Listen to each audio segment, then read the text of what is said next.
Hola, ¿qué tal? Muy buenas noches, muy buenas tardes. Esto es Dunamis. Lo invitamos para que se quede con nosotros. Yo soy Ivette Corrales y en esta tarde, noche de jueves 18 de diciembre, pues hemos preparado un tema muy interesante que estamos seguros que va a ser de su interés, por supuesto, porque abarcaremos y platicaremos sobre temas muy internacionales, pero muy interesantes todos ellos porque se registran en diferentes latitudes del globo terráqueo, una diversidad de temas, de personajes, de decisiones, de acciones, etcétera, que tarde o temprano pues tenemos que estar enterados nosotros porque quizás nos llegue algún empujoncito, alguna acción, algún resultado de la toma de decisiones y de las acciones que pasa en otros continentes y en otros países.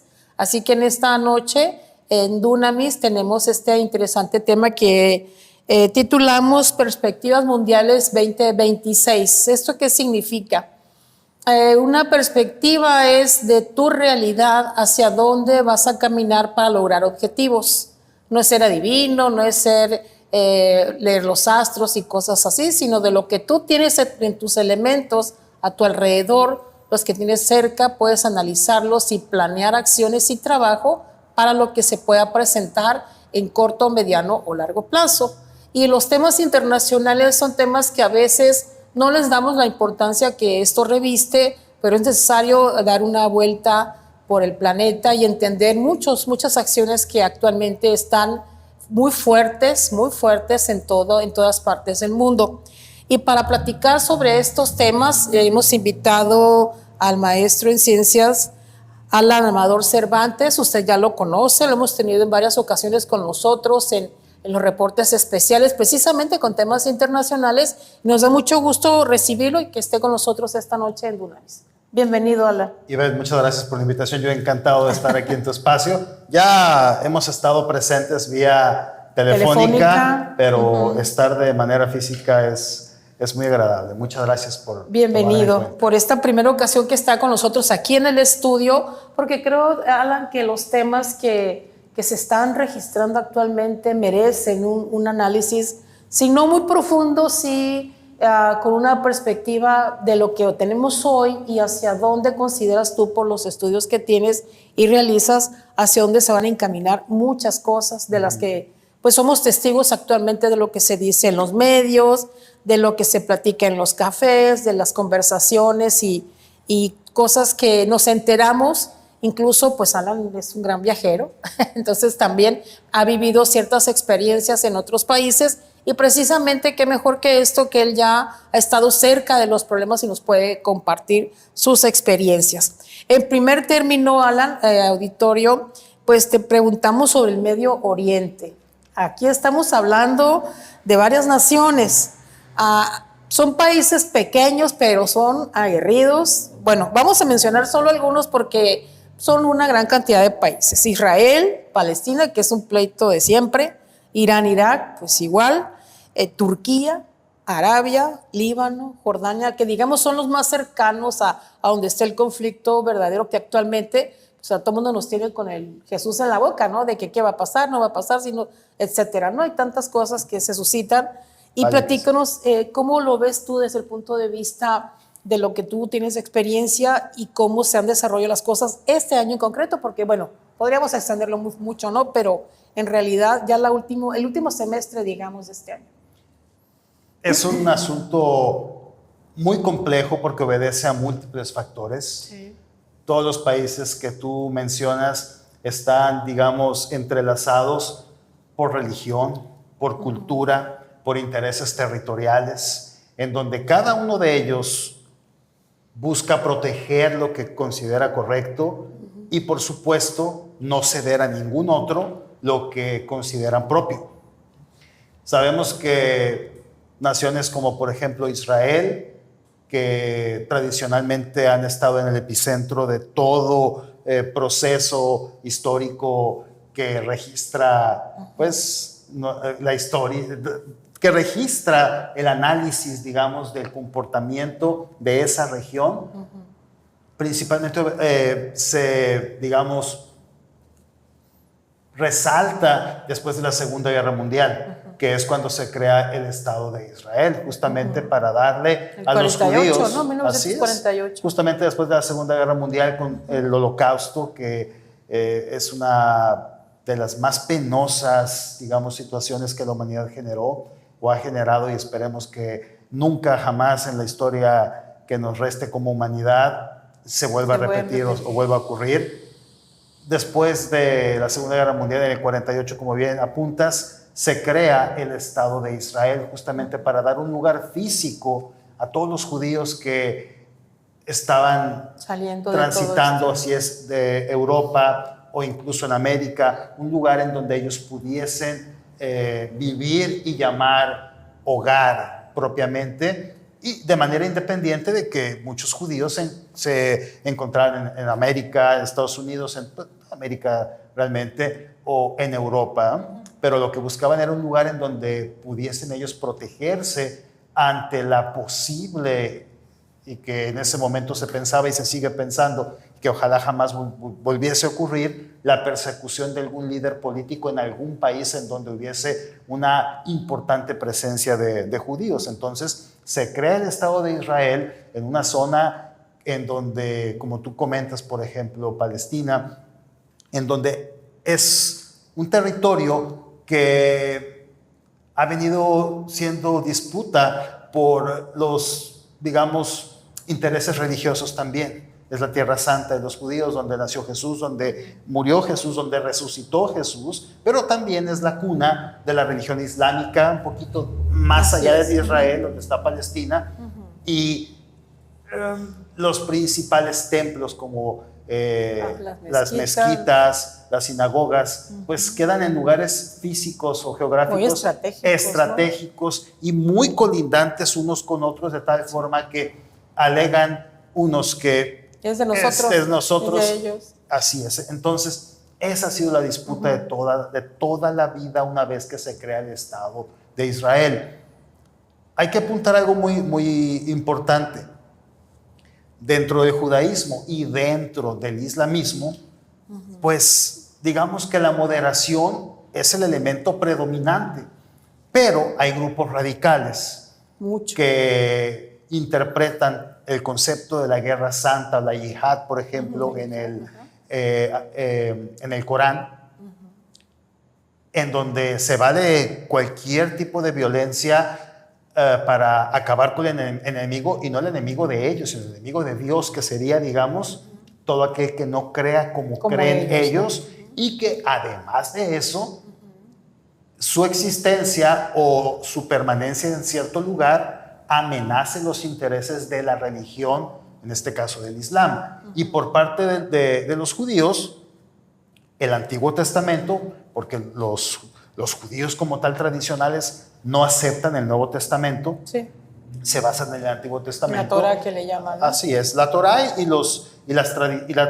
otros libros que también son históricos y tradicionales. La Torá serían los 5, el Pentateuco, ¿no? Que sería, digamos, la base de reglas de cómo deben de comportarse al interior y al exterior de sus comunidades.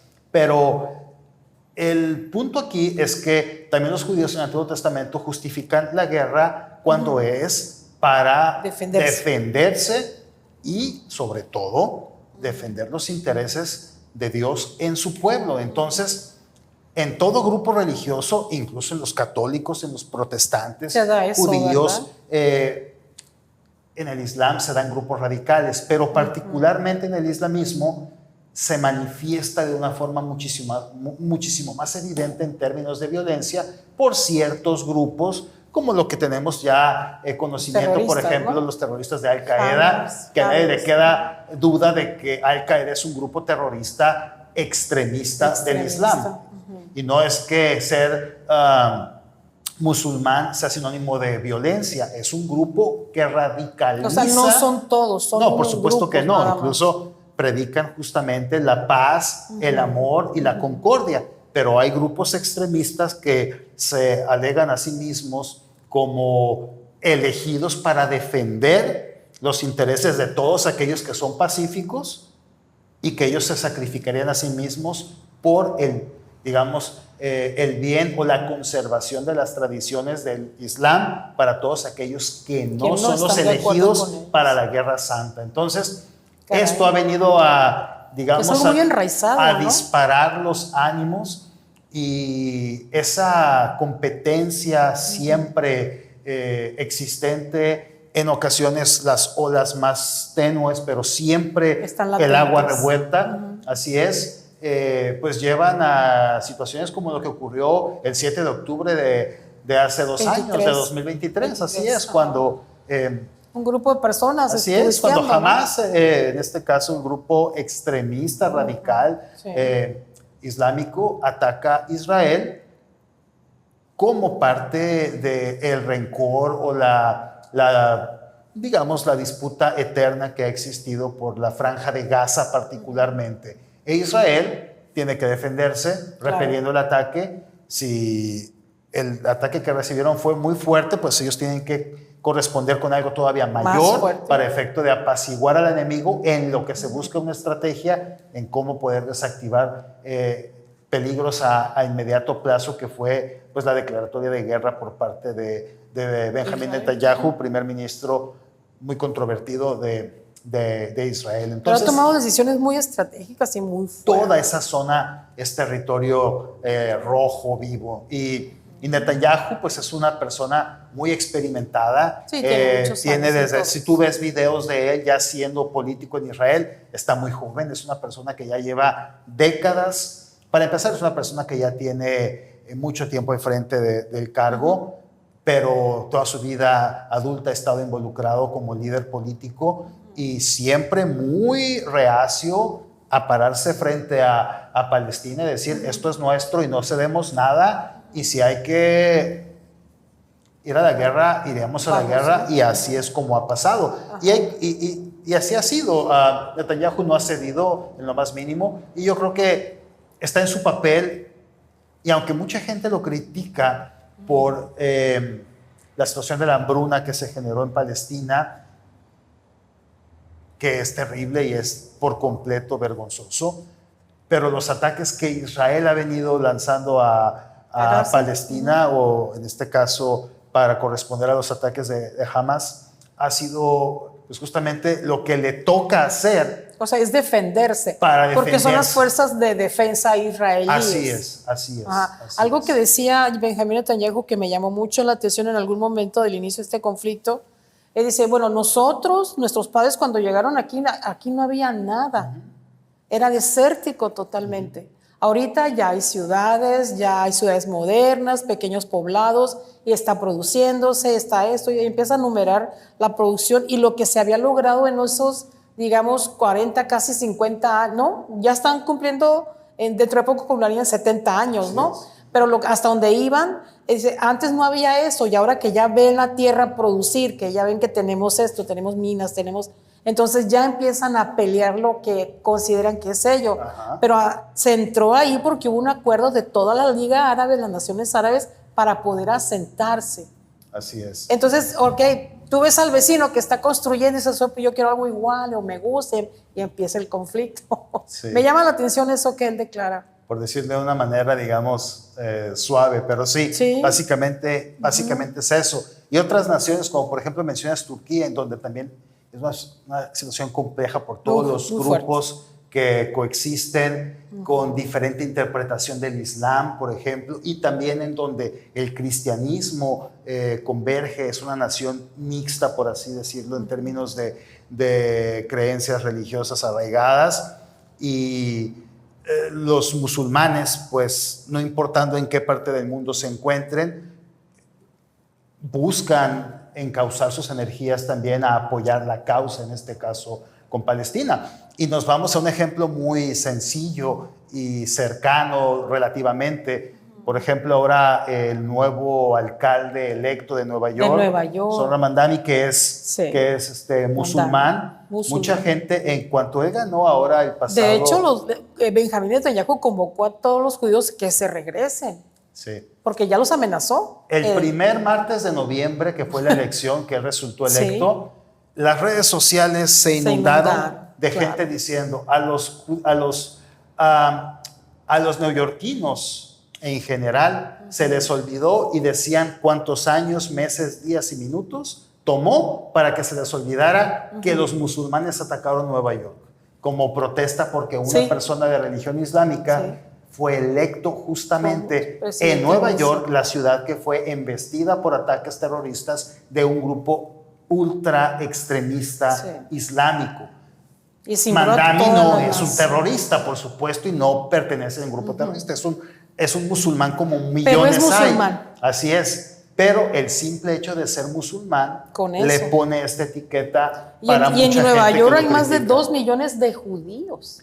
Nueva York es una ciudad que está poblada por una proporción muy importante de judíos y los principales empresarios que manejan las finanzas son judíos en Nueva York. Entonces es interesante cómo un musulmán fue electo, aún con Donald Trump a nivel nacional atacándolo, diciendo que no votaran por él, incluso Donald Trump recomendando o haciendo campaña por Andrew Cuomo, quien era demócrata y luego se lanzó de manera independiente porque Mandami ganó la elección interna demócrata para ser el candidato.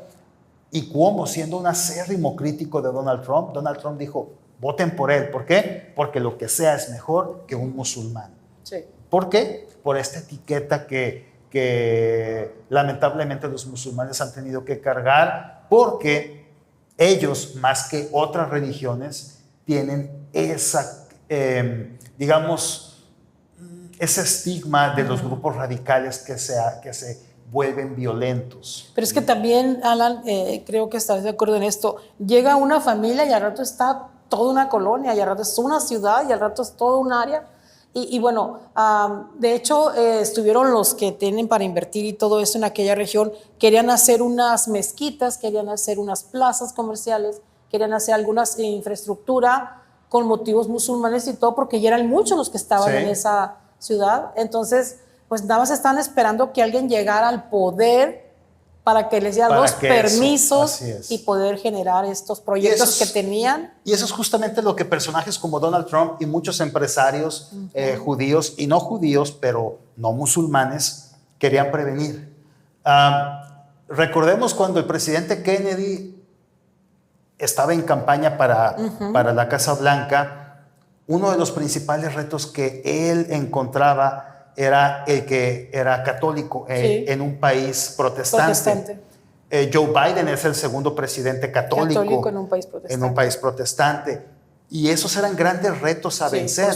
Pero aunque son católicos en un país protestante, los católicos y los protestantes reconocen a Jesucristo como la figura central de sus creencias. Lo reconocen como su Señor y su Salvador. Con diferencias litúrgicas y procedimentales, pero la base de los protestantes evangélicos y de los católicos es la misma: la salvación por vía de del sacrificio y la resurrección de Jesucristo. En el caso de los musulmanes es un universo totalmente distinto. Entonces, si para Kennedy y para Biden representaba un reto mayúsculo, incluso Kennedy tuvo que salir y decir: a mí no me va a manejar el Papa es la cabeza de la religión que yo profeso, pero en el cargo de presidente es el pueblo quien manda. Mi religión no va a someter a mi quehacer público, así es. Mi religión me pertenece a mí. El gobierno, el servicio público es del pueblo y para el pueblo. Pero aún así encontró mucha resistencia. Ganó la presidencia, Joe Biden ganó la presidencia, pero fue un reto a vencer que le costó muchos esfuerzos poderlo remontar. Y ahora llega Mandami siendo musulmán y no gana por un margen pequeño. No, es muy fuerte. Es una avalancha. Pero ¿sabes una cosa? En gran medida responde al hartazgo de los neoyorquinos y del pueblo estadounidense a Donald Trump. Es un voto como en protesta. No es votar por Mandami porque es musulmán, no es votar por Mandami porque es demócrata, es votar por Mandami porque es el total opuesto a Donald Trump, del cual también quiero hablar porque Claro. ha hecho Sí. situaciones totalmente vergonzosas Muy en las últimas horas. Entonces, En las últimas horas, precisamente. así es. Ok, Alan, bueno, pues yo creo que ahí le vamos a dejar al tema de lo que sería el Medio Oriente, que es mucho. Hay mucho que contar ahí, hay mucho que platicar.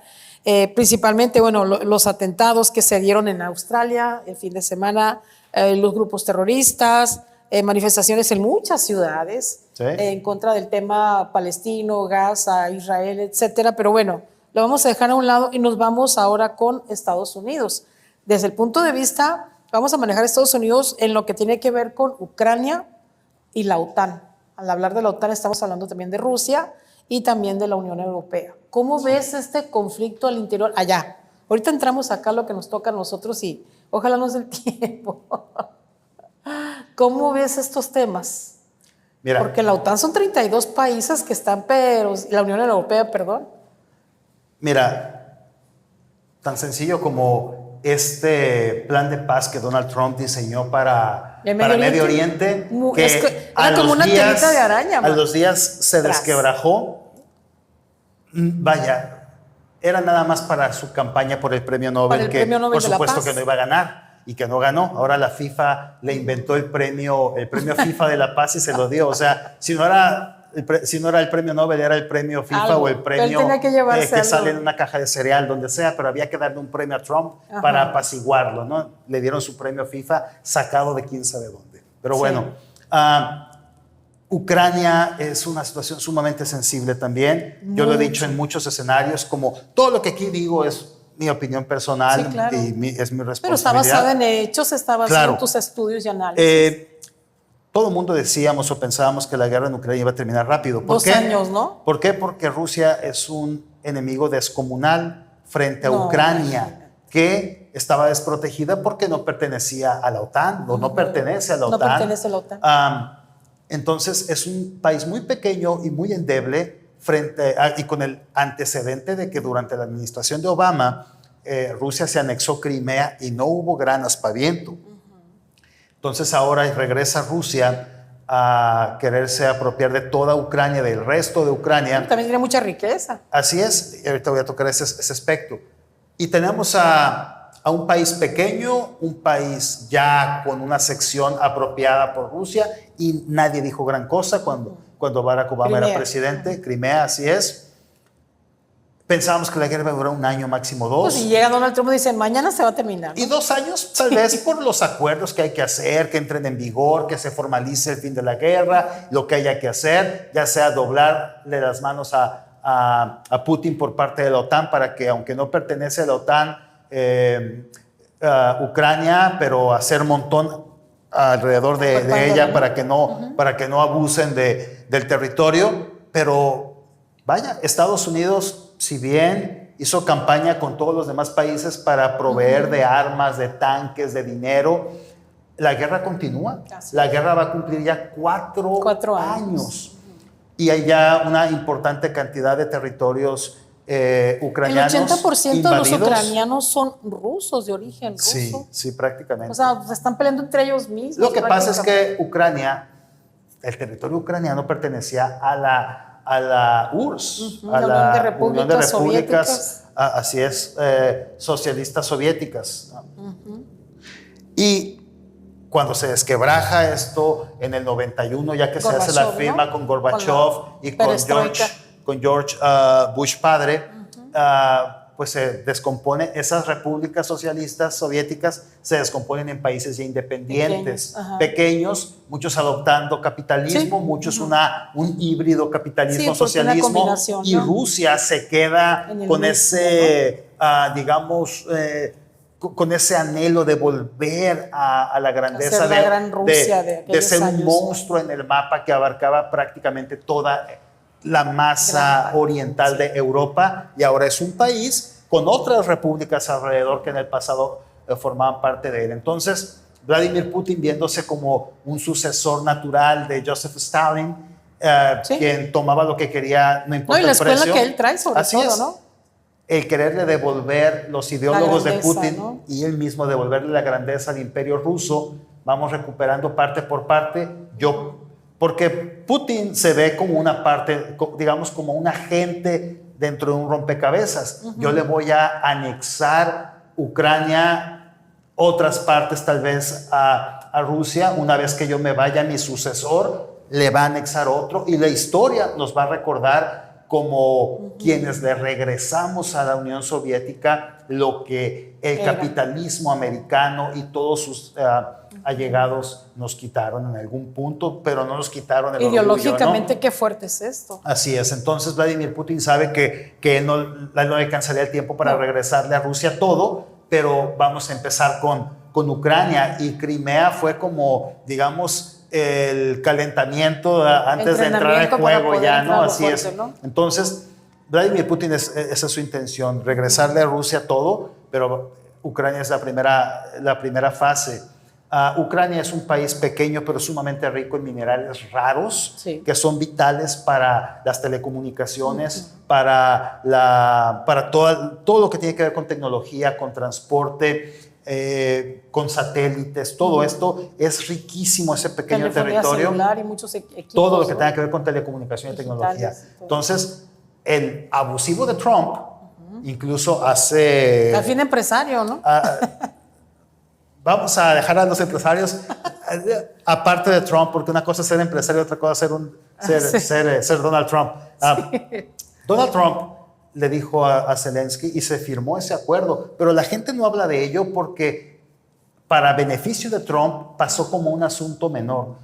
Trump le dijo a Zelensky que para efecto de que él pudiese continuar con el apoyo estadounidense y por consecuencia de la OTAN, había que firmar un tratado en donde le iba a ceder a Estados Unidos el usufructo de los materiales y metales raros que hay en Ucrania. Y Zelensky lo firmó.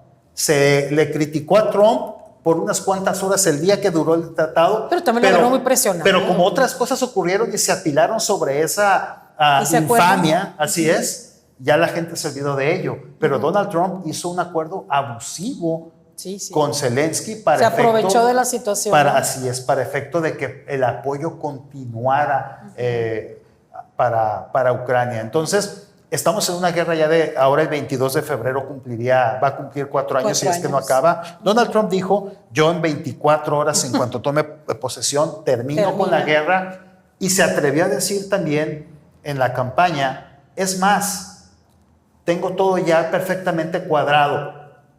Cuando sea electo, en el tiempo que pasa de noviembre cuando soy electo a enero que tome protesta, ya voy a tener negociada la paz para que en cuanto yo llegue a la Casa Blanca ya sea un hecho. Estamos hablando de que Donald Trump ha venido, como se dice coloquialmente, pateando el bote de la fecha para cuándo se va a arreglar este conflicto, y para el día de hoy no hay. ¿Por qué? Porque el último acuerdo que se hizo es que para el día 27 de noviembre, que fue el Día de Acción de Gracias, le dio como ultimátum a Zelensky. Sí. Tienes que doblar las manos y entregarle formalmente a Rusia todos los territorios ya ocupados de manera informal, y la guerra se acaba. Sí, vas a perder esos territorios, todo Donbass, Donetsk, todo esto, pero ya se va a acabar la guerra.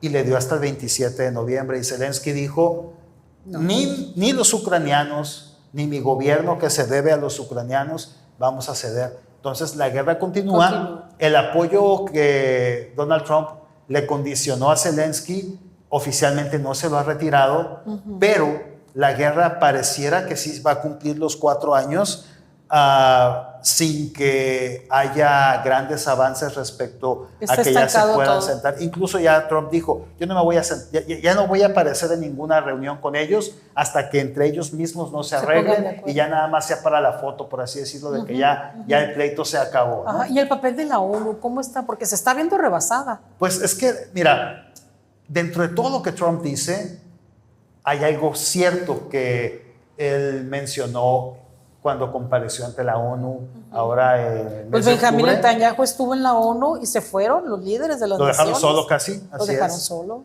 Donald Trump le dijo algo a la ONU que no es del todo cierto, pero sí es en gran parte cierto. Ustedes tienen 80 años existiendo, pero haciendo muy poco realmente. Sí. La ONU fue creada para, 45. así es, para mediar el 24 Entre de octubre las naciones. entre todas las naciones del mundo para que se agoten todos los mecanismos habidos y por haber, y los que haya que inventar se inventen, La diplomacia en su expresión para totalmente. efecto de evitar otra guerra de Sí, cualquier guerra, esa es la finalidad. pero muchísimo más, toda guerra que tuviese implicaciones globales. Estaba la Primera, la Segunda Guerra Mundial, la Guerra Fría amenazando con ya las armas de destrucción masiva. Entonces, la ONU nació con ese propósito. Sí.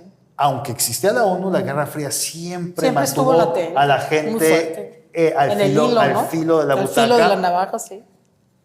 Y ahora con la guerra en Ucrania y ahora con la guerra en Medio Oriente, prácticamente la ONU se ha caracterizado por no tener voz. Como que ha perdido mucha fuerza. No hay liderazgo, no hay fuerza. ¿Será consecuencias de las decisiones que tomaron con el COVID? Tiene que ver con eso, creo yo, y tiene que ver también con la volatilidad o la rotación de líderes en Europa tan fuerte que acusa una real falta de liderazgo, de peso en la actualidad. Por ejemplo, pensemos, ¿cuántos primeros ministros ha tenido Gran Bretaña después de este señor Boris? ¿Te acuerdas? El que tenía un peinado muy raro como Trump. Sí. Luego siguió Liz Truss, luego siguió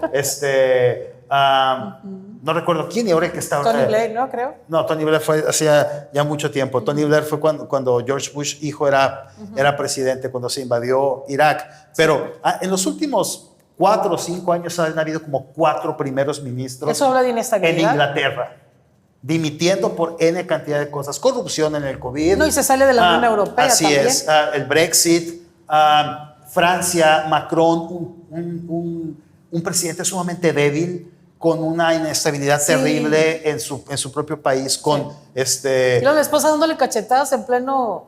También. Eso lo tumbó a él, ¿eh? Lo tumbó. Yo pienso que estaba en el piso, eso nada más lo revolcó más. Pero... Es como el presidente de Francia. No, pero una inestabilidad terrible al interior de Francia. Un presidente que desde que inició la guerra en Ucrania quiso jugar el líder de intermediario. Tú recordarás las múltiples reuniones que tuvo con Trump y con Zelensky, queriéndose hacer el mediador, ¿no? Sí. Luego también él juntó al canciller alemán, volvió a juntar al nuevo primer ministro británico, bajos, así es. Pero lamentablemente para Macron el peso que tiene como líder no le alcanza, no le alcanza. Con trabajos puede mantener a su país a flote. Y frente a una figura tan fuerte como Donald Trump en términos de presencia, en términos de peso, es complicado. Internacional. Es complicado. Donald Trump... pues simplemente que convocó a los árabes donde nunca. Así es. Y se da esa reunión convocada por él. A ver, tú puedes... Y lo extraño es que esta reunión se da, bueno, primero se da en el Cairo, ¿no? Así ¿Y de dónde salieron los judíos esclavizados? Ajá, así es. De Egipto.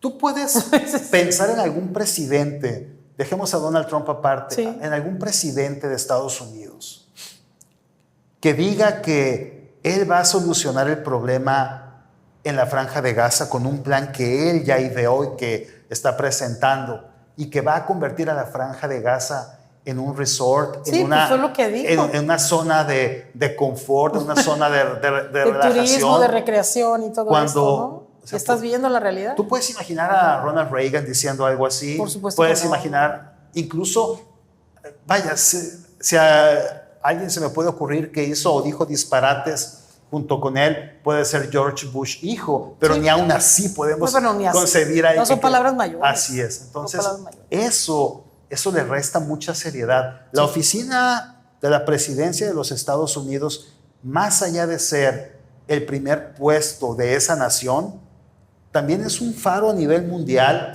por los procesos democráticos históricos y el liderazgo de luchas sociales que este país ha tenido. No es que sea el gran imperio yanqui que acusan en Cuba o en Venezuela, no, es un faro de luz por los procesos históricamente de democracia y de avances sociales, como la lucha por los derechos civiles, por ejemplo, la inclusión de las mujeres en la democracia. Simplemente las personas de color, ¿no? También cómo lograron finalmente. Cosa que debe haber sido siempre por naturaleza conferido, pero que ante la negación a las personas de color o a las mujeres para poder participar con el voto, y ya no digamos poder recibir un cargo de elección popular, una responsabilidad. Estados Unidos ha sido punta de lanza, ha sido cabeza en ese sentido. Entonces, por supuesto que es un faro a nivel mundial, y que personajes como Trump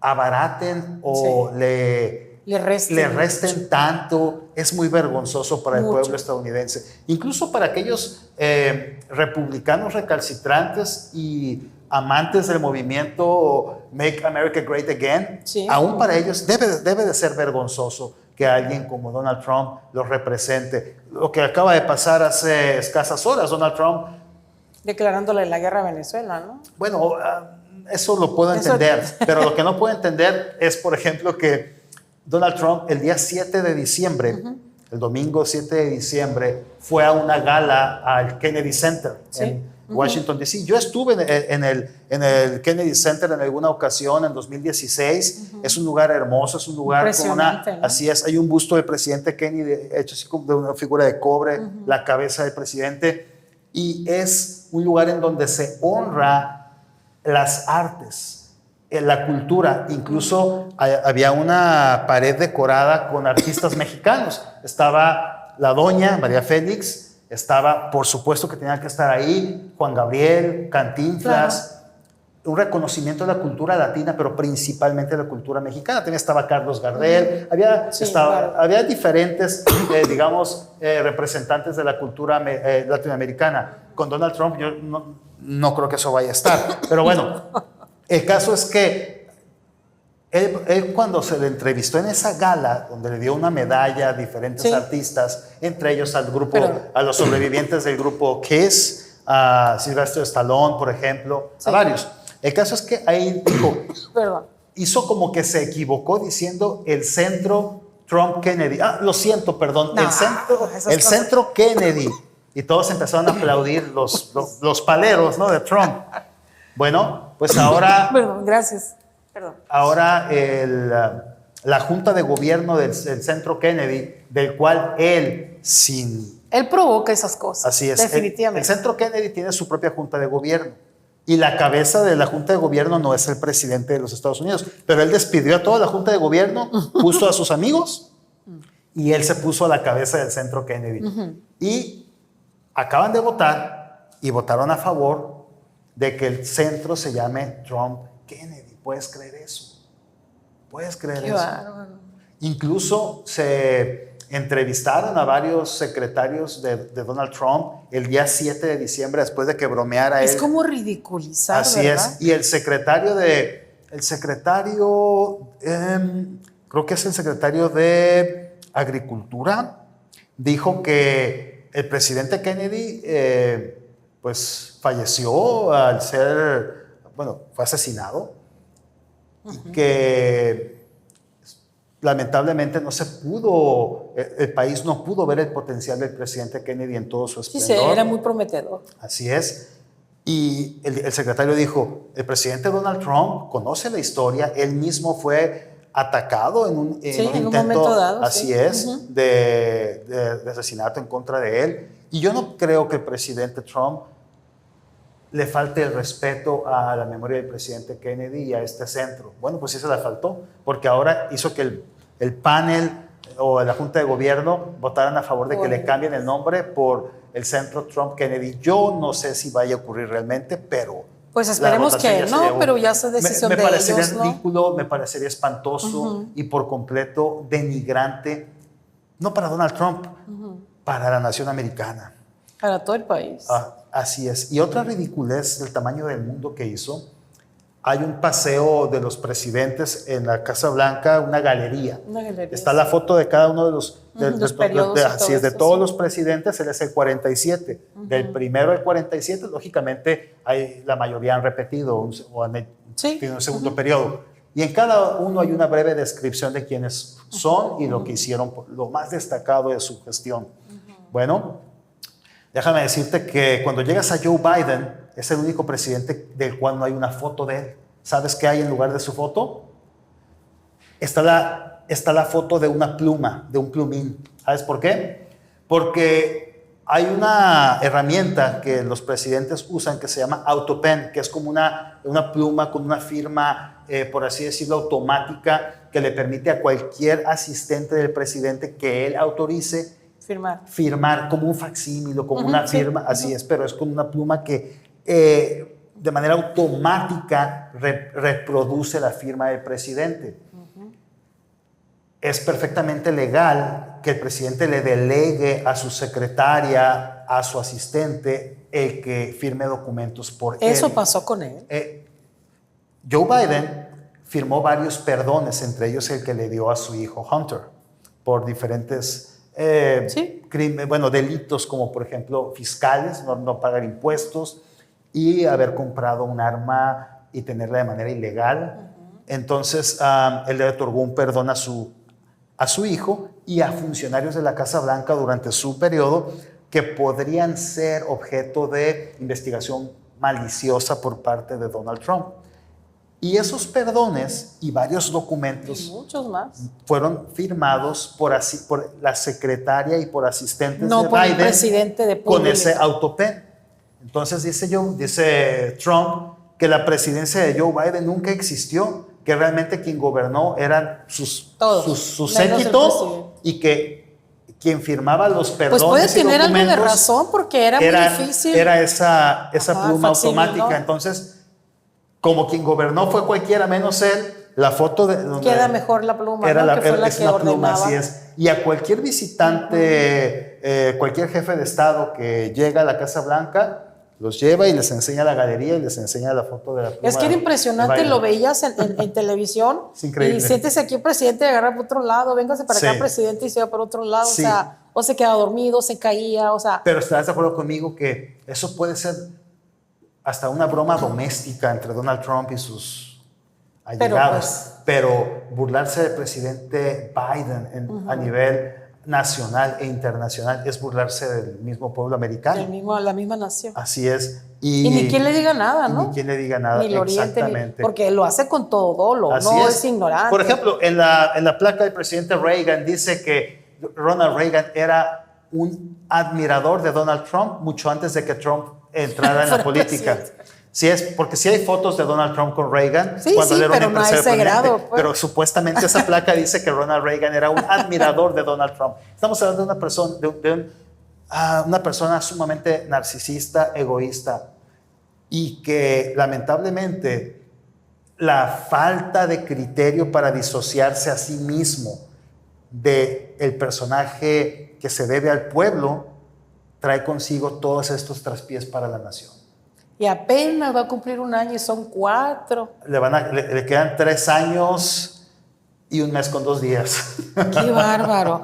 Bueno, el tema de la migración, porque es un tema que nos ha tenido a todos con el susto constante de ver a esos inmigrantes que están sufriendo, encarcelados, los agarran en cualquier parte, en las iglesias, en los parques, en las escuelas, las familias divididas, etcétera.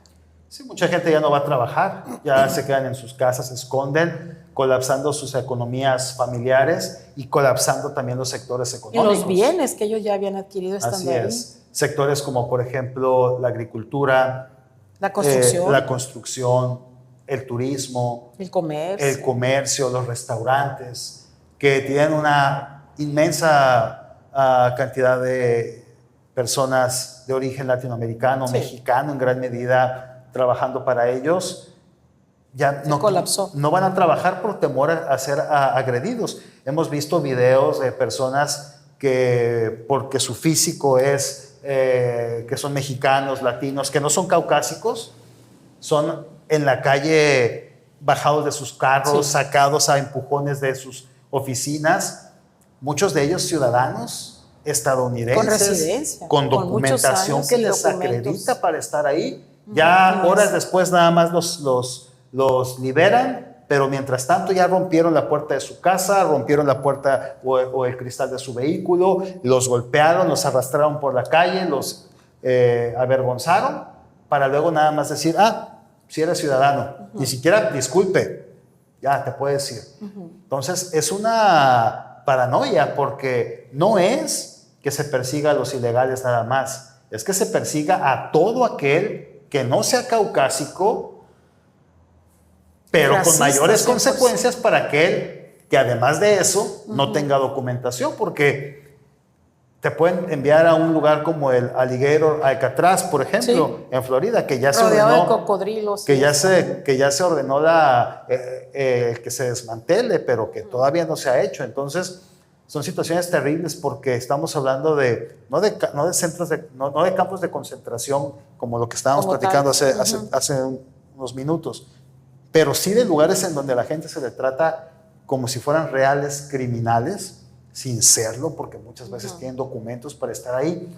Y además, los migrantes ilegales pues no son criminales peligrosos, es gente que atraviesa una frontera sin documentos por una necesidad, para ¿no? buscar una mejor forma de vida, pero no son asesinos, no son secuestradores, no son narcotraficantes como ahí se mezclan con lo que él los ha etiquetado. Son personas con una idea de que del otro lado de la frontera van a tener mejores posibilidades para desarrollar pues su existencia en general, y por la falta o el delito de cruzar sin documentos que los acrediten, Donald Trump les pone todas las etiquetas habidas y por haber. Y eso creo yo que es terrible, porque tú estarás de acuerdo conmigo, y si no, me gustaría que me lo dijeras. Los mexicanos tratamos de la mejor manera posible a los extranjeros cuando vienen para acá. Así es. La comunidad estadounidense en México es inmensa. Pues aquí Baja California Sur, La Paz, Los Cabos, Todos Santos. A donde vayas. A donde vayas, Loreto. Cuando es tiempo del avistamiento de ballenas, todo lo que es, todo el municipio de Comondú también. Entran a su casa prácticamente, ¿no? Exactamente. Si te vas... Y nadie les molesta jamás. No, si te vas a Baja California, acá nuestro vecino del norte... No, igual. También. Te vas a Ensenada, las fronteras, Rosarito, todo lo que es la Tijuana. frontera. Vete al centro del país, por ejemplo, San Miguel de Allende en Guanajuato, es prácticamente una colonia estadounidense. Sí, así es. Te vas al extremo sur de México, a Quintana Roo, y hay estadounidenses en números inmensos, y no son perseguidos, no son maltratados. Es más, los mexicanos somos tan abiertos y tan hospitalarios que aún así sepamos una sola palabra o hablemos un inglés profesional, el nivel que tengamos de inglés tratamos de usarlo con ellos para hacerlos sentir que son escuchados y que son entendidos. Yo fui entrevistado por ti ahora en el mes de octubre, en el último viaje que hice a Estados Unidos. Estuve en el estado de Idaho, un estado republicano, y sin embargo el día 18 de octubre se dieron cita miles de personas en el estado de Idaho, pero millones de personas en todo Estados Unidos y en el resto del mundo en la protesta No Kings, para hacerle patente a Donald Trump de que su comportamiento antidemócrata antidemocrático y completamente abusivo de imponer sus antojos y sus ideas antes que el derecho, la ley y lo que es la voluntad del pueblo es inaceptable. Y fue una situación bastante interesante estar en medio de estas protestas. Muchos amigos me escribían en redes sociales: ten cuidado, no te vayan a deportar por andar ahí en la protesta. Y yo decía, pues bueno, ya mal haría en estar aquí y no salir a ver qué está pasando, ¿no? Claro. Y te voy a decir una cosa: en todas mis experiencias en los Estados Unidos, que no han sido pocas, y que he estado pues en la mayoría de los estados de la Unión Americana, tanto en el macizo de lo que es el país como en otros estados y territorios fuera de lo que es el macizo del país, yo me he sentido bienvenido, me he sentido a gusto, nunca he tenido ningún problema. Pero Trump no era presidente, había otros presidentes.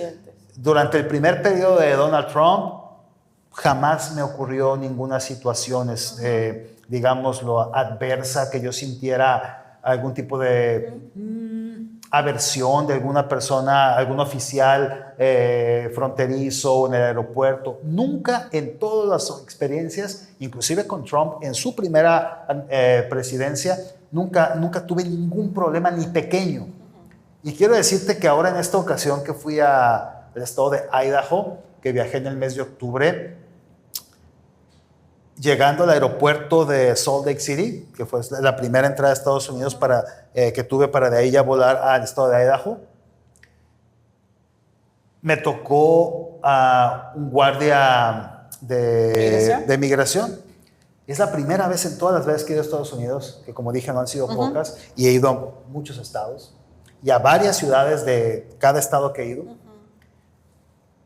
Es la primera vez que un hombre de unos 55 años, caucásico, se me queda viendo a los ojos y me dice, ¿qué traes en tu maleta? Mi ropa, artículos personales para los días que voy a estar aquí en Estados Unidos. ¿Algo más que quieras decirme? No. Y si reviso tus cosas, lógicamente todo en inglés, y si reviso tus cosas y me encuentro algo que no debas traer, no vas a encontrar nada que no deba traer. ¿Estás seguro? Sí. Porque tú sabes que yo puedo buscar en tu maleta si hay algo que deba estar ahí. Sí. Le dije, te invito a que lo hagas. Es más, por favor, adelante. Se me quedó viendo nada más. Me lanzó una sonrisa burlesca. Socarrona. Y me dijo, en español, adiós. Híjole. Mi maleta había sido revisada en el aeropuerto, así es. Había sido revisada por lo menos 3 veces antes de llegar a ese señor. Él sabía que no había nada. Sin embargo, lo hacen. Y me dijeron mis amigos en Estados Unidos, lo que pasa es que, en primer lugar, seguro es una persona racista, y en segundo lugar, él está haciendo lo que le dicen que haga, porque pertenece a una administración de ese corte. Pero, por ejemplo, una persona que no tiene esa visión más allá de ir, pasar y todo, lo enfrentan de esa manera, pues pedazo. No, y todo me lo dijo viéndome a los ojos y sin parpadear. Intimidatorio totalmente. Y yo le respondí de la misma manera. Y yo pienso que cada vez se ponía más incisivo, porque vio que jamás siquiera me puse nervioso y jamás le di a ganar. Pero quiero decirte algo, salvo ese único oficial de migración en Estados Unidos, el 100% de todos los demás estadounidenses con los que en este viaje conviví, me trataron de la mejor manera posible. En un estado republicano. Iba a un café, a un restaurante, a una librería, a una tienda, en la calle, en una tienda de conveniencia. Todos muy amables. Entonces, la retórica de un presidente malvado contrasta con lo que con un dedo acusador para todos aquellos que no sean caucásicos o estadounidenses, pues quiero decirte que el pueblo americano es un conjunto de personas muy diferentes a su presidente, la mayoría. Yo puedo decir que, salvo ese agente de migración, todas las personas con las que me topé me trataron de la mejor manera posible. Qué bueno. Y la verdad es que fue un viaje muy provechoso. El mismo pueblo ya está en contra de su presidente. Así es. Como se ve. Y en la protesta había muchos que decían, todos son bienvenidos si vienen a hacer el bien. Claro. Entonces, es una persona que vas con todos tus documentos, que no tienes ningún registro, digamos, de ninguna falta, no tiene por qué tratarte mal. Ahora, si una persona no tiene ningún récord criminal, pero es detenido sin documentos, pues sí, es una persona que cometió un delito, pero no es un criminal. No es para tanto. No es para que lo avienten al suelo. ¿Y qué crees tú que haya detrás de todo este actuar del presidente de Estados Unidos? Es buscar que sus bases le sigan aplaudiendo, buscar que la narrativa... Pero está perdiendo mucho. Sí, pero él pensó que iba a ser diferente. Incluso no hay que olvidar que él todavía hasta el mes de septiembre seguía jugando con la idea de un tercer mandato, hasta que se dio cuenta que no. No, ya la ley lo impide. Que sí, pero más allá que la ley, porque dices que la ley lo impide, en una persona racional, demócrata, eso bastaría. Pero a Donald Trump no le importa la ley. No. Lo que Donald Trump... lo que le abrió los ojos a Trump es que su popularidad cada vez es menor, y también se dio cuenta que congresistas como el mismo Mark Johnson, que es el presidente de la Cámara de Representantes o Diputados Federales, no le iba a seguir el juego de buscar cambiar la Constitución a capricho de él, dijo, bueno, me tengo que aventar una pelea descomunal contra mi mismo partido, que estoy viendo que no me va a apoyar en esto. No me conviene mostrarme como un perdedor que lo trató de hacer, pero que ni mi propia gente me apoyó. Mejor, si veo que no voy a poder hacerlo, de una vez digo que no lo voy a buscar porque la ley me lo impide, pero sabemos que la ley no es para Donald Trump un impedimento. Muy bien, bueno, pues yo creo que el tiempo ya nos pasamos. Seguimos, porque la temática, pues en verdad yo creo que usted estará de acuerdo que es un tema muy interesante. En el tema de la migración, precisamente iba lo siguiente. Los connacionales que están allá, pues las remesas se van a ver afectadas. Sí, porque muchos connacionales no están yendo a trabajar. Repito, se cae la producción. Tengas documentos o no, nada más por no ser caucásico eres sujeto de ser detenido. Y hay muchos migrantes mexicanos que sí están trabajando sin los documentos oficiales. Es una realidad. Sí, es una realidad y siempre la ha sido. Así es. Pero no existía el miedo de ser tratados como criminales. Sí. Existía la deportación siempre. Normal. O Barack Obama deportó a números más incluso de 5 millones más de grandes gentes. que Donald Trump en su primera administración. Por supuesto que sí, pero el trato es diferente. Es como, por ejemplo, no sé, es muy diferente que te digan, señora, usted es ilegal en este país, va a ser deportada y no va a poder regresar a este país o en tantos años o nunca. Muy diferente a que te agarren, te esposen, te avienten, te empujen vayas a dar a una cárcel. Y vayas a dar a una cárcel por 3 meses en Estados Unidos y luego seas deportada a tu país. Y digo 3 meses si te va bien, porque hay gente que ha estado en Florida capturada por 6, 5 meses y con documentos no ilegales. Entonces, como hay tanta incertidumbre y los gobernadores republicanos son muy lambiscones con Trump, no liberan a la gente tan fácilmente. ¿Para qué? Para mostrarse consecuentes con la política. Pero la cuestión económica a ellos les va a afectar muchísimo. Por ejemplo, toda la producción del área de California. Así es. No, todo el sur americano, en donde se produce toda la agricultura, la ganadería, la ganadería incluso en el centro norte, ha bajado mucho. Muchísimo. Incluso Donald Trump, pegar duro a ellos mismos. Donald Trump ha tenido que bajarle varias rayitas a su discurso decirle a esta agencia ICE que sea un poco más permisiva con ciertos sectores de la población. Pero los ves y realmente no. Para que no decrezca en números tan importantes la producción, principalmente, como dije, en la agricultura y la construcción, que son los más sensibles. Que son los más afectados. Así es. Muy bien, porque las remesas en el 2024 en México superó los 64 millones de dólares que entraron a México como consecuencia de esta producción, que este año me imagino que se fue por los suelos, pero así bueno. Es. El tema, vamos con América, Venezuela. Bueno, como dije yo desde el principio, todo lo que yo diga aquí es responsabilidad mía porque es a título personal. Sí. Yo realmente creo que Nicolás Maduro sí es un criminal. Creo que Nicolás Maduro está ostentando un espacio que no le corresponde, que a través de la fuerza del ejército mantuvo, amañando las elecciones. Creo que no es una figura que a los venezolanos en su mayoría les guste. Y Donald Trump se está agarrando de esa situación, que es una realidad, para buscar distraer en gran medida asuntos de suma importancia para su país. ¿Cómo cuáles? La inflación, el desempleo, el crecimiento desmedido de la violencia en su país. Sí. Pero todo eso no le importa tanto como este cuarto elemento, su baja en la popularidad, que es lo que le importa más. Entonces, frente a estas realidades y otras más, pero estas siendo las más importantes, la migración ya es el petate del muerto que todo el mundo conoce. Sí. Ucrania ya también está muy llevada y traída. El plan de paz en Medio Oriente pero se le están apagando los fuegos que él mismo incendió, ¿no? Fracasó. ¿En qué sí podemos tener éxito? Busquemos un enemigo pequeño, Venezuela. Y de paso, quedémonos con su petróleo. Sí, Entonces, y de por sí, Nicolás Maduro, pues sí es un personaje malévolo. Entonces, es nada más recargarte más sobre algo que ya está mal. Entonces, Maduro está siendo asediado por Estados Unidos de muchas formas, políticamente, económicamente. Se acaban de embargar ya los barcos petroleros.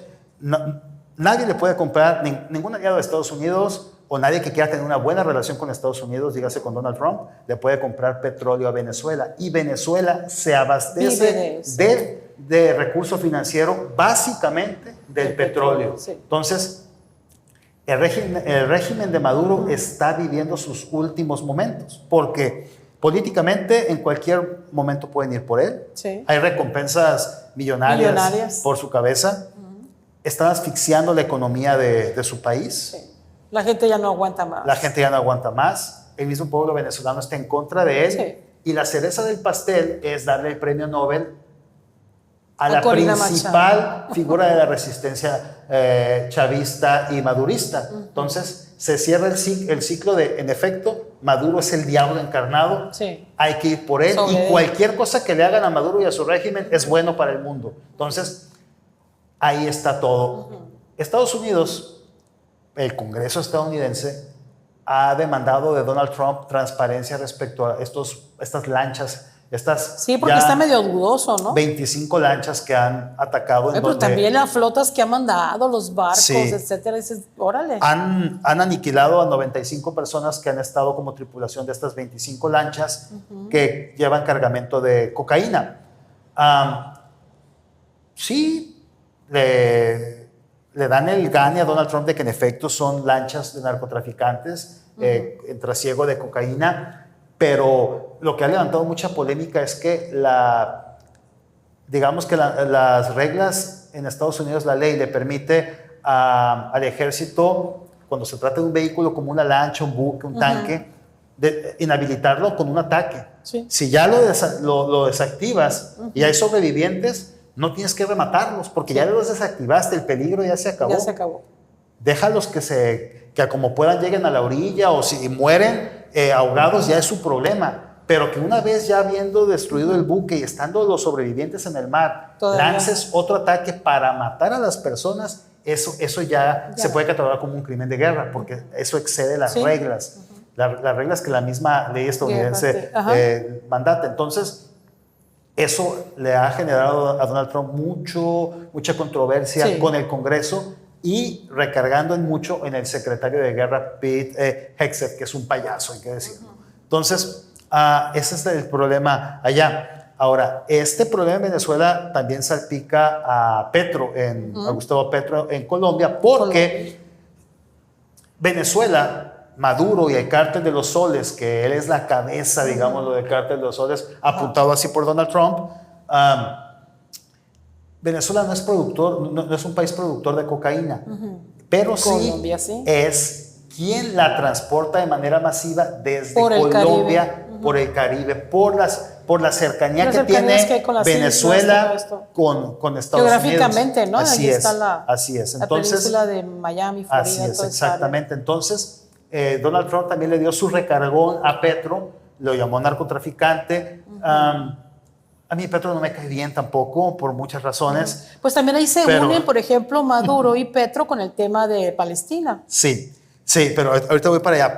Pero Petro, yo pienso que sí es un personaje que tiene una cercanía importante con Maduro y que si nos fuéramos al fondo de la relación, sí tiene que ver con lo que Donald Trump apunta y señala.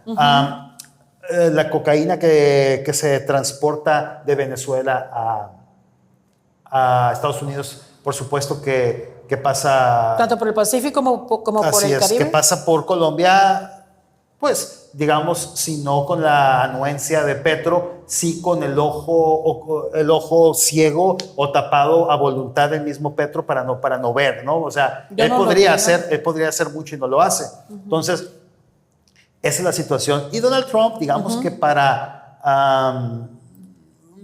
apalancar más su embestida contra Venezuela y contra Colombia, dice que incluso hay fuerzas pro-Irak ¿En Venezuela? Así es, en Venezuela. Tengo entendido que hay militares establecidos como bases militares iraquíes en Venezuela, en la parte norte. Y sobre todo que de ahí se van a entrenar a los narcotraficantes. Así es. Que lo hacen terroristas que vienen de la zona del este de Europa. Así es, exactamente. Eso es justamente lo que Donald Trump dice. Y esto, digamos, que todavía le da mayor peso o autoridad para irse sobre Venezuela. Donald Trump ha dicho dos cosas que son muy interesantes. Número uno, no descarto una incursión terrestre en Venezuela. Y número dos, no descarto ir directamente a donde está Maduro, sacarlo y traerlo y juzgarlo acá. Aún no he decidido hacerlo, pero en mis opciones sobre el escritorio oval, sobre el escritorio en la oficina oval está esa posibilidad. Entonces, ¿y a nivel mundial qué significaría esto? Mira, a nivel mundial significaría que Donald Trump puede hacer lo que quiera a un país relativamente débil sin que haya gran oposición. ¿Por qué? Porque es Donald Trump. Si fuera otro presidente, ni siquiera se lo plantearía como tal. George Bush hizo algo muy similar, padre George Bush hizo algo muy similar en Nicaragua. Nicaragua. Así es, con Anastasio Somoza, ¿no? Así es, agarró al dictador y se lo llevó y lo juzgaron en Estados Unidos. El senador por Carolina del Sur, Lindsey Graham, dijo, no hay ninguna diferencia entre lo que el presidente Trump quiere hacer con lo que Bush padre hizo, y todo el mundo lo aplaudió. Yo no veo por qué a Trump no lo aplaudan. Entonces, yo pienso que con los liderazgos tan débiles a nivel mundial, con la ONU prácticamente inexistente y con conflictos más importantes para el contexto global, si Donald Trump hace eso, va a haber mucho escándalo en América Latina. Principalmente va a reverberar mucho en México, en Cuba, en Colombia, que ya Trump dijo que a Petro le convendría mejor callarse y alinearse porque el que sigue después de Maduro es él. Entonces, yo pienso que a muchos países aliados de Trump o de Estados Unidos, que se metiera con Venezuela sería algo que ellos también quieren que pase. Básicamente, la contra la darían por la formalidad de tener que hacerlo la ONU y los países latinoamericanos que, se sentirían aludidos nada más por ser latinoamericanos. Sobre todo los de, digamos, Chile, Argentina. También México, por su cercanía ideológica con el socialismo, hay que decirlo. Pues qué interesante. ¿Y qué te parece el tema del retorno de la democracia a Chile con la elección de Kast sobre el comunista Jara? Pues ¿cómo lo ves? Porque los chilenos también tienen lo suyo. Sí, los chilenos han venido a una tradición también de dictadores. Y ahora que la derecha gane frente a una izquierda abiertamente comunista, como dije desde siempre, en mi muy particular punto de vista, yo lo celebro. Yo creo que el comunismo no nos conviene a nadie, nos convienen gobiernos demócratas. Es que ya está demostrado, ¿no? Que el comunismo a nivel mundial, histórico y demás, ha sido un fracaso para las naciones, como está Cuba, cómo están los países del este, de Europa. Así es. Yo estoy convencido que... ¿Por qué aferrarse a eso? Nos convienen gobiernos demócratas, gobiernos sensibles, gobiernos que se deban a la gente, productivos, que luchen, que lo hagas, es opción, pero que no se anclen al anquilosado comunismo o la fase previa socialismo. Son ideologías que ya están fuera de contexto, están desfasadas, ¿no? pero que siguen existiendo, porque quienes las defienden están anclados a ese pasado de los años 70 y 60 en América Latina, que les vendieron la idea a sus papás y con los que ellos mismos crecieron, de que hay que buscar eso, porque esa es la ideología a la que ellos se anclaron. Muchos estudiosos dicen que México retrocedió a los años 70. Lamentablemente yo pienso que en muchos sí. Vemos, por ejemplo, lo que está pasando con los libros de texto en nuestro país, cómo abiertamente son una calca de los programas de adoctrinamiento socialista, comunista, como altos funcionarios. Y la educación estaba muy alejada de eso. Altos funcionarios de educación superior en nuestro país, por ejemplo, hace unos años y actualmente. Sí, porque esos temas se veían en las universidades, no en la primaria, no en la secundaria. Eran y son pues herederos del Partido Comunista en México, por ejemplo. Sí. Entonces, por ese lado creo yo Qué lamentable, ¿verdad? Creo que es lamentable, y cuando un candidato abiertamente socialista o comunista no logra su cometido en América Latina, creo yo que es digno de celebrarse, y cualquier idea que se quiera levantar en contra de las libertades, en contra del libre pensamiento, en contra de la libre competencia basada en la justicia, en la igualdad, pero en la igualdad de que todos seamos libres, no de que todos seamos iguales independientemente de nuestro empuje, de nuestro vigor por hacer cosas. Creo yo que eso hay que tenerlo muy en cuenta y estar siempre atentos a ello. Alan, ya en el último bloque estaríamos hablando que, bueno, ahorita vemos muy convulso el mundo, ¿no? Si vamos a los fenómenos naturales, también.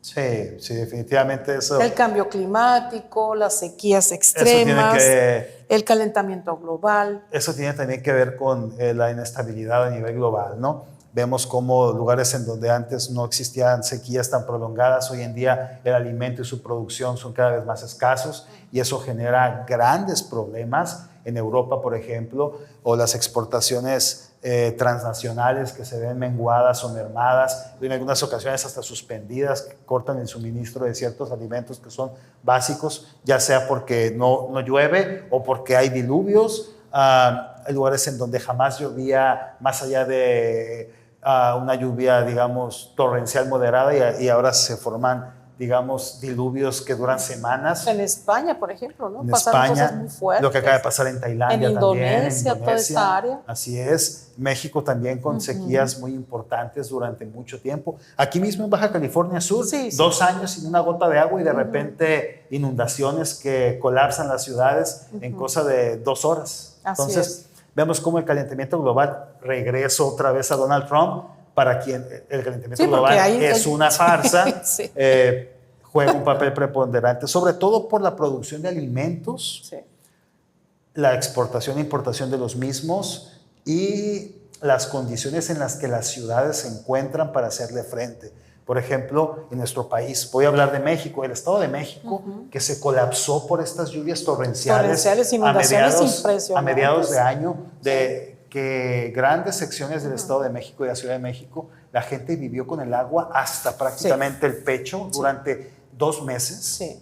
Porque llovió mucho. Y todas las enfermedades que implican. Así es, pero todo el sistema de drenaje del Estado de México colapsado, terrible. Por ríos desbordados. Falta de mantenimiento. Infraestructura ya muy obsoleta también.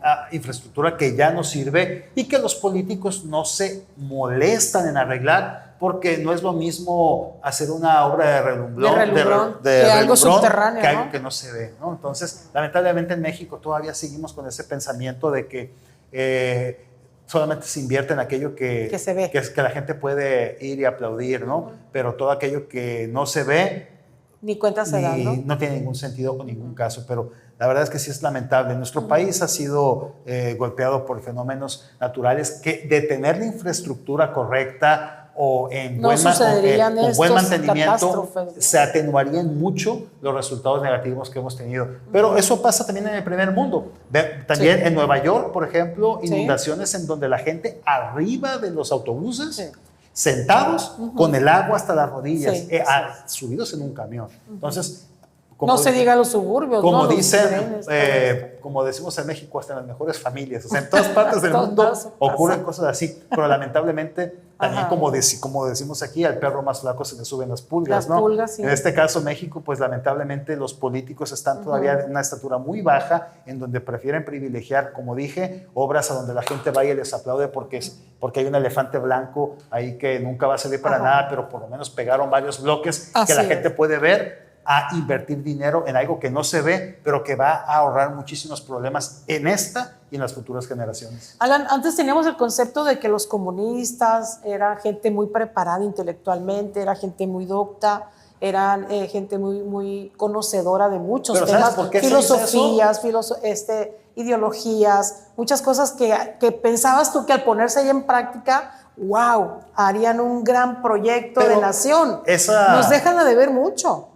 Esa mística que se les confería no es otra cosa más que el hecho de que tenían un plan. Es decir, el socialismo no es otra cosa más que un plan para concretar el comunismo. Y ese adoctrinamiento o esa Pero filosofía si no funcionó en otros es países justamente y ese fuertes, plan para llegar allá. ¿por qué aquí otra vez? ¿Por qué retomar esto? Si ya vimos que no funcionó en otros países, ¿cómo están los países? Pobres, Así es. atrasados, Así es. en todos los sentidos. Porque es un modelo que en México en los 60s y 70s funcionó. Tenía una tendencia, tenía ¿no? una tendencia por los partidos socialistas y comunistas que estaban en México, pero que nunca llegaron al poder. Sí. Porque el PRI nunca los dejó llegar al poder. Entonces, esa filosofía política comunista nunca se pudo enraizar de manera real, pero la gente las juventudes que pertenecían a esos partidos se mantuvieron en la búsqueda del poder. Constante. Así es. Y en la actualidad, que ya lo tienen, el poder. Si revisas los perfiles de la gente de mayor edad, que son los ideólogos, como este señor Mondonesi, como este señor Concheiro, por ejemplo, su hermana de Luciano Concheiro, todos ellos son personajes que tenían al Partido Comunista en sus manos. Eran presidentes, secretarios generales de los partidos socialista, comunista de México, y es lo que ellos traen en la cabeza. Al llegar al poder, quieren poner en práctica todo lo que en su momento anhelaron, pero que la descomunal fuerza del PRI nunca les dejó poner en práctica, ¿no? Eso es lo que... y no lo digo como una crítica o como una denostación, análisis, pues, es simplemente decir las cosas como son. Ajá, como se observa, ¿no? Como lo estás viendo. Así es. Muy bien, el tema que nos decía Cristóbal, título 50, platíquenos al respecto. Pues todo lo que tiene que ver con la migración, todo lo que tiene que ver con los tratados internacionales, ya sea, por ejemplo, ahora con el Tratado de Aguas con Estados Unidos, acá en esta polémica. Muy fuerte que mucha contra gente los productores. Así es, que mucha gente no visualiza todo ese tipo de pequeños acuerdos, pero que tienen una descomunal importancia de, por ejemplo, hasta proyectar si va a llover o no va a llover y cuántos milímetros van a llover, y esa agua a quién va a beneficiar, si a Estados Unidos, si a México, porque está en la frontera, la infraestructura de drenaje que va a permitir que esa agua se pueda aprovechar, o la infraestructura pluvial que llevaría el agua para allá o la traería para acá. O sea, son situaciones que muchas veces las personas no tomamos en cuenta porque son las letras chiquitas de acuerdos más grandes. Pero la migración, el comercio, los tratados de aguas, la cooperación de inteligencia mutua, por ejemplo, ahora, ¿quién diría, o dime tú, a ver, el Chapo Guzmán, el Mayo Zambada y todos estos criminales de alto calibre, mexicanos? O sea, teníamos que esperar que Estados Unidos se agarrara porque nuestro país nunca fue lo suficientemente capaz para dar con ellos. ¿O por qué el Chapo Guzmán se escapó las veces que quiso de México, pero en Estados Unidos sí está bien portado? O sea, ¿por qué? ¿Por qué? Son muchísimas cosas que... Sí, pues aquí vivimos una experiencia aquí en Baja California Sur, o sea, el Teo, algo así, ¿no? Sí. Llega la inteligencia estadounidense, llega, se lo lleva y pum, se acabó. No hubo ruido, no hubo mayor tema, hasta que se dan cuenta, brum, viene todo esto, ¿no? Así ellos operan así, la inteligencia de Estados Unidos así opera, y los captura y se los lleva. ¿Y por qué aquí no? Digo porque te los encuentras a veces, ¿no? Decía un maestro, yo caminaba con un vecino y llevaba su perrito, yo mi perrito, y caminábamos. Cuando lo voy viendo en la televisión, digo el maestro, qué bárbaro, ¿con quién andaba? Mi cuate. Así es. Es inverosímil, es ridículo, es hasta cierto punto inexplicable. No se puede explicar sin traer a la mesa todas la red de complicidades que debe existir en el gobierno mexicano para que solamente sea un gobierno extranjero quien pueda meter las manos y solucionar lo que nuestro propio gobierno no puede solucionar con sus propios pobladores. Yo recuerdo muy claramente cuando vino Hillary Clinton como secretaria de Estado, cuando estaba Obama, Barack Obama, ella dijo, México se ha colombianizado. Ya cuando un personaje de ese nivel dice eso, pues ya es para preocuparte, ¿no? No se iba a arriesgar a decir algo tan fuerte. Y pues en México, no, ¿cómo se le ocurre? Que eso, que el otro, y para allá y para acá, ¿no? Pero finalmente nos dimos cuenta, pues, Es que al había decir- una gran Es influencia. que al decir México se ha colombianizado significa México ya no es un Estado-nación con un gran problema de narcotráfico. Ya llegó a un punto en donde México ya es un narcoestado, que es ya la simbiosis entre el gobierno y los narcotraficantes, en donde los políticos son Desde puestos, aquel tiempo que estaba Barack son Obama como puestos por presidente de los, Estados Unidos. son puestos por los narcotraficantes. Pues simplemente lo que pasa aquí en México, que en muchas ocasiones en donde el mismo crimen organizado elimina a los candidatos que son incómodos para ellos o que no se quieren alinear o que simple y sencillamente no son los que mejor convienen a sus intereses. Entonces, Qué delicado. eso ya es colombianizarse. Ese es un gran... A mí me quedó muy claro esas declaraciones y dije yo, ¿qué quiso decir ella? síntoma. ¿no? En Pues aquel nada más momento. lo que pasó con este señor que era líder de la barredora, ¿no? En México. Sí. Eso es ya la colombianización. Incluso yo pienso que el término colombianización es hasta pequeño comparado ya con lo que ha estado pasando. La magnitud de lo que ha estado pasando. En México, lo que ha pasado con el huachicol fiscal, por ejemplo, con la Secretaría de Marina, es totalmente vergonzoso. La Secretaría de Marina es una muy prestigiada y honrosa institución. El hecho de que se corrompan ciertos personajes a su interior no significa que la institución sea, Sí, claro. sea corrupta. Mis respetos para la Marina de nuestro país, pero ese tipo de situaciones, por ejemplo, deben ser castigadas con mano dura y exhibidas como se ha hecho y mucho más para detenerlo, porque creo yo que sí es vergonzoso. Alan, ya para ir concluyendo, entonces, pues se rumora mucho de una tercera guerra mundial, se rumora mucho los temas del anticristo, se rumoran muchas cosas entre charlatanes y que piensas y eso, pero siempre se genera como un temor hacia la población. Como analista de estos temas a nivel global, ¿consideras tú que estemos próximos a un conflicto mundial? No creo. ¿No? No creo, porque lo que está ocurriendo en Ucrania, lo que está ocurriendo en Medio Oriente, lo de Venezuela ni siquiera pinta comparado con Como lo que para está eso. pasando en Ucrania, no conducen a algo así. Donald Trump es un personaje que le gusta el protagonismo, sin embargo, le falta muchísimo, y qué bueno, para ser un personaje como Hitler, por ejemplo, como Mussolini. Le falta muchísimo para eso, y qué bueno. Es una persona que le gusta tener el foco de atención, pero las condiciones ya no son las mismas para que en él se levante una figura como las que acabo de mencionar, y eso es muy bueno. No creo que las condiciones existan. La otra figura importante que podría encabezar, digamos, la ignición de un conflicto de envergadura mundial sería el presidente de Rusia, Vladimir Putin, o el presidente de China, pero están perfectamente conscientes de que no le conviene. Es que no a le nadie. conviene a nadie esto. No, incluso... ¿Y la figura de Jared Kushner? Pues es el yerno de Donald Trump, que ha sido el enviado para el plan de paz en Medio Oriente y todos los negocios que ellos tienen con Arabia. Es uno de los ideólogos de todo este plan de Donald Trump. Es, digamos, que un asesor muy, muy importante para Donald Trump, y un socio también, que es el que le ayuda a amarrar todos sus tratos con Medio Oriente. Su hijo Donald Trump Jr. también es una ficha muy importante para él, pero digamos que su operador en términos para cerrar tratos es Jared Kushner, hijo de judío, y esposo de Ivanka Trump. Sí. Entonces no ves cerca una guerra. No creo que pase en nuestro tiempo de vida. No creo. Muy bien, bueno, pues yo creo que aquí los temas que se estuvieron tratando pues fueron muy interesantes. Finalmente, ¿qué le dices a nuestra sociedad sudcaliforniana? Porque estos temas los vemos lejos y así hemos visto muchas cosas, y cuando menos acordamos ya están cerca. No hacen falta películas en el cine, ¿Sí? series en televisión, juegos de video. Sí. Hace falta nada más entrar a las noticias, televisión, internet, Lectura redes sociales, de libros, etcétera.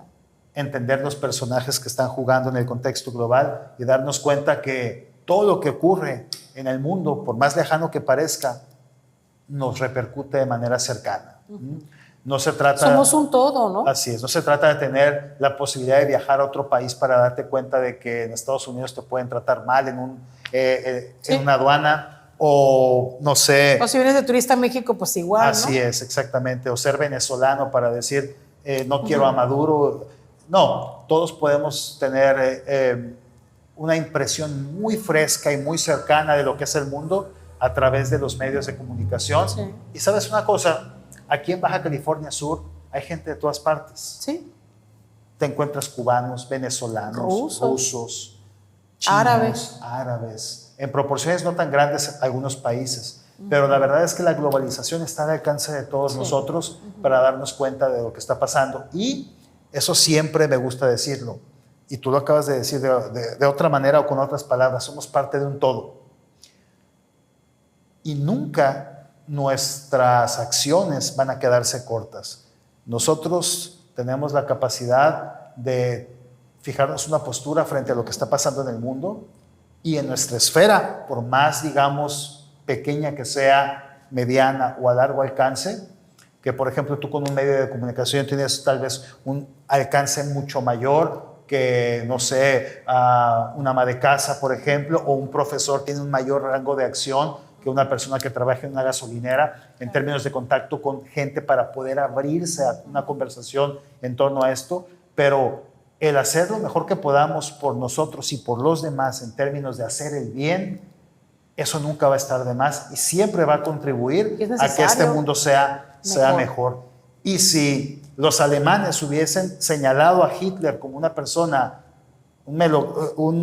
que no merecía la atención que se le dio, una persona que evidentemente causó un mal terrible a la humanidad, los rusos deberían hacer lo mismo con Vladimir Putin, señalarlo como alguien que no está haciendo las cosas bien, o como Maduro, como un tirano, también como un dictador. Y en el caso de Donald Trump, yo aplaudo a los estadounidenses que se levantan para decir... Se levantan, van y protestan. Eso está mal. Esa es su opinión de ellos.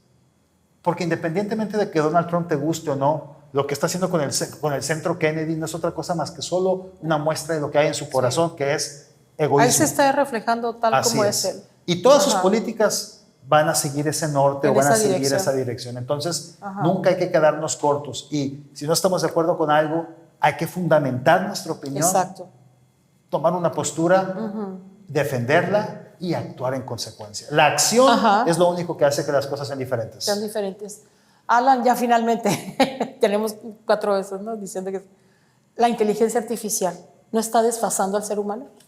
No, nunca va a suplir a la persona. Sí. Yo soy traductor, por ejemplo, para el Poder Judicial también, soy traductor e intérprete, y me preguntan, oye, la inteligencia artificial para las traducciones, un traductor artificialmente programado nunca va a cambiar, nunca va a poder darle alguien, el sentido realmente y la interpretación que una persona Porque también existe ese terror, ¿no? De que no, las máquinas, esto, el otro. No. Aunque James Cameron dijo que lo que él visualizó en las películas de Terminator algún día van a ser verdad, pero yo pienso que una máquina jamás va a reemplazar al ser humano en ninguna de las tareas esenciales. Hay tareas mecánicas que por supuesto es mejor que le hagan las máquinas, pero todo aquello que involucre una interpretación, un raciocinio y la impresión de matices, ¿no? De nuestro sentir como humanos, eso jamás va a poder ser suplantado por ninguna máquina.